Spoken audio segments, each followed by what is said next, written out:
You thought you were making a choice. You thought you were in control. You were wrong. It started with one knock on the door. One man with a gun. One patient who wasn't supposed to be there. You told yourself it was just one time, that you had no choice, that you were helping people who had nowhere else to go. But one knock became a phone call. A phone call became a routine. A routine became a prison. And by the time you realized what you had become, the door was already locked behind you. Welcome to Savant POV, where we explore the moments that change everything. The decisions that seem small until they aren't. Today's story is about a veterinarian who made one choice on a rainy night and lost everything that followed. You tie the final knot on the bandage. The golden retriever wags his tail and you can't help but smile. You hand Mrs. Higgins the leash. She thanks you for staying late, hands you a check, and leads the dog out into the rainy night. You lock the front door and you flip the sign to closed. It's been a long shift, 12 hours on your feet. A fist slams against the glass. You look up. A man stands at your door. He's soaked, shivering, wild-eyed. He isn't holding a leash. He's holding a friend. The friend is slumped over his shoulder, one arm dangling limp, the other pressing a red towel against his stomach. The towel is soaked through. You can see it dripping onto the sidewalk, mixing with the rain. You wave them away, and you point to the hospital down the street. It's only 4 blocks away. They have real doctors there. You're just a veterinarian. They have real equipment and real medicine. The man shakes his head. He pulls a pistol from his jacket and he taps it against the glass. You unlock the door. They stumble inside and suddenly your quiet clinic is in chaos. Mud on the tile, water pooling by the door, and blood. Blood on your clean floor, leaving a trail from the entrance to the exam table. The gunman kicks the door shut while you help hoist the injured man onto the table. It's a bullet wound. You tell him you fix broken paws. You give rabies shots. You remove ticks and trim tails and tell old ladies their cats need to lose weight. You don't do this. You've never done this. The gunman doesn't care. Fix him, that's all he says. But you understand everything those words mean. Fix him or join him. You look at the wound. Then you look at your cabinets. You don't have human medicine. You don't have the right tools. You don't have training for this. But you have to try. You grab a tranquilizer meant for horses. It's strong enough to drop a 1,000-pound animal in 30 seconds. You do the math in your head, calculating the dose for a man. You pray you don't stop his heart. You pray you got the numbers right. You inject the line. The man groans. His eyes roll back. His body goes slack against the table. He's under. You have maybe 20 minutes before he starts to wake up. You work fast. You clean the wound. You find the damage. And you stitch him up with heavy blue nylon, the same you use on Great Danes and German Shepherds. It will leave a jagged scar. But he is alive. The gunman watches the whole time. He doesn't speak. He doesn't move. He just watches. When you tie the final knot, he steps forward. He reaches into his jacket and pulls out a thick envelope, then tosses it onto the patient's chest. Keep your mouth shut, he says. Buy yourself something nice. He carries the man out the back door. You don't help them. You just stand there, hands shaking, watching them disappear into the alley behind your clinic. The door swings shut. You're alone. You pick up the envelope. You open it. You count the bills inside. $5,000 cash. You don't know what to do. Part of you wants to call the police. Tell them everything. Show them the blood on your floor and the money in your hands and let them handle it from here. But the clinic hasn't been doing well lately. The bills are piling up. The rent is late. You're trying to save for your daughter's college fund. And every month you fall a little further behind. And these guys don't look like they forget a face. You saw the gunman's eyes, cold and calculating. The kind of eyes that remember everything. Reporting them could lead to problems. The kind of problems that don't get solved by calling 911. You mop the blood off the floor. You throw away the rags. You hide the money in the back of your filing cabinet behind the tax returns nobody ever looks at. You tell yourself it's a one-time thing. 3 nights later, your phone rings. It's 2 o'clock in the morning. You're half asleep on the couch. The TV playing some old movie you've seen 100 times. It's a number you don't recognize. You answer it. The vet who works late. I heard you do good work. You don't say anything. You barely breathe. A friend of mine needs help. Same situation as before. Double the pay. You should hang up. You should call the cops right now. Tell them about the phone call. Tell them about the money hidden in your cabinet. But you think about your daughter again. You think about the tuition bill sitting on your kitchen counter. The one with the red past due stamp in the corner. You give them the address. The second patient is a woman. She's hurt badly. You clean the wound. You stitch her up. 47 stitches in a neat, careful line. When you're done, Her partner hands you an envelope. You don't count it until they leave.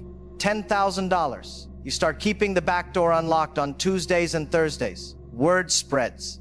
You don't know how and you don't ask, but it does. A man with a shattered kneecap shows up on a Tuesday. You set the bone with a splint meant for Bernese mountain dogs, wrapping it tight, telling him to stay off it for 6 weeks. A woman with burns on her palms comes on a Thursday. She says she grabbed something hot. You don't ask what. You just wrap her hands in gauze and give her antibiotics meant for chickens. They all pay cash. They all leave through the back door. They all know better than to ask your name.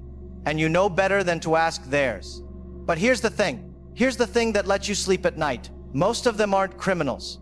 Yes, every now and then you're dealing with someone dangerous, someone whose eyes are too cold, whose hands are too steady, whose wounds tell stories you don't want to hear. But mostly you're helping people who just can't afford a hospital. A construction worker who fell off a ladder and doesn't have insurance. A mother who burned herself cooking dinner and can't miss work for a doctor's visit. Regular people with regular problems and no way to pay for regular solutions. You're doing good work. At least that's what you tell yourself. You buy new equipment for the clinic, sharper tools, stronger lights. You tell your ex-wife the clinic is finally turning a corner. She doesn't ask questions. She just nods and says she's happy for you. You put a deposit down on your daughter's first semester. 3 months pass. You've made more money than the last 2 years combined. The filing cabinet is stuffed with envelopes now. You had to start a second hiding spot behind the water heater. You start to feel good at this. Not proud exactly, but capable, needed, like you finally found the thing you were meant to do. That's the first mistake. It's a Thursday. You finish with a patient around 2 a.m. Dislocated shoulder. Easy job. Pop it back in, wrap it tight, hand them the painkillers, and collect the cash. You walk them to the back door. You watch them disappear into the night, and you lock up behind them. You grab your keys. You head out to the back lot where your car is parked. You notice the black van too late. It's parked in the corner of the lot.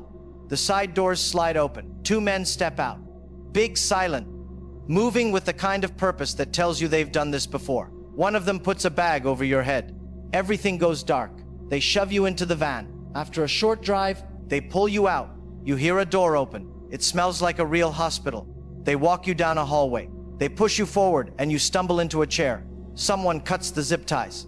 Your hands are free, but you don't move. The bag comes off. You're in a room with glass walls. Beyond the glass, you see medical equipment that looks more expensive than your entire clinic. An operating table in the center with a body on it. A man in a suit stands in front of you. "You're the vet," he says. He turns and points. "That man needs help." You look at the person on the table. You recognize him. Everyone in this city would. He's the man who owns the ports. He's the man who owns the police. The man who owns everything that moves through this city after dark. The crime lord. He seems very sick. You shake your head. You tell them you can't do this. You explain that you fix dogs, cats, the occasional wound from someone who can't go to a hospital. But this is different. This is beyond you. The man in the suit doesn't blink. You've kept people alive in the last 3 months. He says, "You did that with horse pills and fishing wire in a clinic meant for poodles." He steps closer. "This is just one more mammal." You tell him it's different. You tell him this man needs a real hospital, a real surgeon, someone who went to medical school and did a residency and knows what they're doing. Hospitals ask questions, he says. They file reports. They call authorities. We don't like questions. A guard steps forward. You didn't even notice him before. He was just a part of the background. But now he's front and center, and his hand rests on the gun at his hip. Mammals are mammals. Now begin. You scrub your hands. A woman in scrubs appears beside you. You step into the glass room. The crime lord lies on the table. You check his vitals on the monitor. You've seen this before in dogs who got hit by cars and cats who fell from windows. Internal bleeding. You look through the glass at the suit. You tell him you need to operate now. No more waiting. He nods. The woman hands you the tools. Your hand hovers over the crime lord's stomach and you hesitate. This man has ruined lives. You've heard the stories. Everyone has. The businesses he's burned, the families he's destroyed, the people who crossed him and simply vanished like they never existed at all. You could let him die right here.